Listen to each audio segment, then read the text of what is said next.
नमस्कार, जय श्री राम।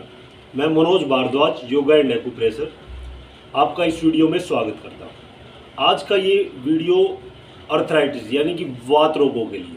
आपने सुना होगा कि अचानक किसी बुखार के बाद हाथ पैर मुड़ जाते हैं या किसी और लंबी बीमारी के बाद जोड़ों में दर्द रहने लगता है, तो ये अर्थराइटिस के यानी वात रोग के लक्षण हैं। इसके अलावा हल्की हल्की जो हमारी ये मेटाकार्पल्स है, इनके बीच में हल्का हल्का दर्द रहना, उंगलियों पे सूजन रहना, तो ये भी अर्थराइटिस के लक्षण है। अर्थराइटिस बहुत प्रकार का होता है और बहुत बार ऐसा होता है कि रोगी को अर्थराइटिस है लेकिन उसका कोई टेस्ट पॉजिटिव नहीं है, ना सीआरपी पॉजिटिव, ना आरएफ, ना एंटीसीसीपी, कोई भी पॉजिटिव नहीं है। लेकिन इसका ये मतलब नहीं है कि अर्थराइटिस नहीं है, तब भी अर्थराइटिस है।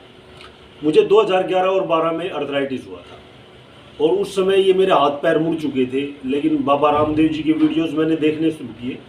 मैं कोई बाबा रामदेव जी का प्रचार प्रसार नहीं कर रहा हूँ, लेकिन ये है कि योग इस दुनिया को उन्होंने ही याद दिलाया। बहुत से पहले ऋषि मुनि हुए थे, लेकिन बाबा रामदेव जी का भी बहुत बड़ा योगदान है योग का प्रचार प्रसार करने में। तो उन्हीं को देख के मैंने योग की शुरुआत की। जब एलोपैथिक दवाइयाँ मुझे बिल्कुल असर नहीं कर रही थी, आयुर्वेदिक दवाइयों का भी कोई विशेष लाभ नहीं था, तो उस समय जब मैंने योग प्रारंभ किया तो अनुलोम विलोम, कपालभाति के लंबे अभ्यास और मालिश, रोजाना मालिश से धीरे धीरे लगभग 2 से 2.5 साल में मैंने ये अर्थराइटिस के ऊपर काफ़ी हद तक कंट्रोल कर लिया और आज मैं लगभग सही हूँ और बहुत से अर्थराइटिस के रोगियों को मैं ठीक कर चुका हूँ। आज मुझे एक्यूप्रेशर की भी बहुत अच्छी नॉलेज है, फिजियोथेरेपी की भी नॉलेज है। मैंने केवल एक्यूप्रेशर से यानी कि जो पॉइंट्स हैं, जो नसें हैं, नसें दबा दबा के भी अर्थराइटिस के रोगों को ठीक किया है। इस वीडियो को बनाने का उद्देश्य है अर्थराइटिस। मुझे ये लगता है कि ये वात रोग है जो सबसे खतरनाक रोग है और आजकल बहुत ही कम लोग उम्र के बच्चों में भी ये अर्थराइटिस देखा जा रहा है। 20-22 साल के यंग 20 की चपेट में आ रहे हैं।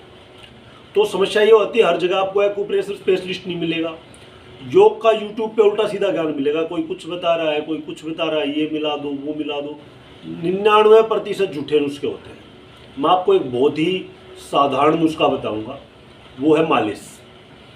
आयुर्वेद के ग्रंथों में भी कहा है, मैं नहीं कह रहा, आयुर्वेद के ग्रंथ कह रहे हैं, आप पढ़ सकते हैं, आपको खुद पता लग जाएगा।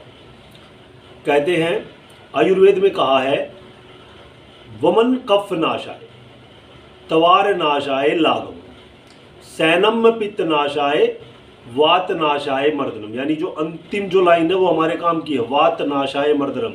यानी जो वात रोग होते हैं, अर्थराइटिस वगैरह होते हैं, उनकी मालिश के द्वारा, मर्दन यानी कि मसलना, मालिश के द्वारा चिकित्सा की जाती है।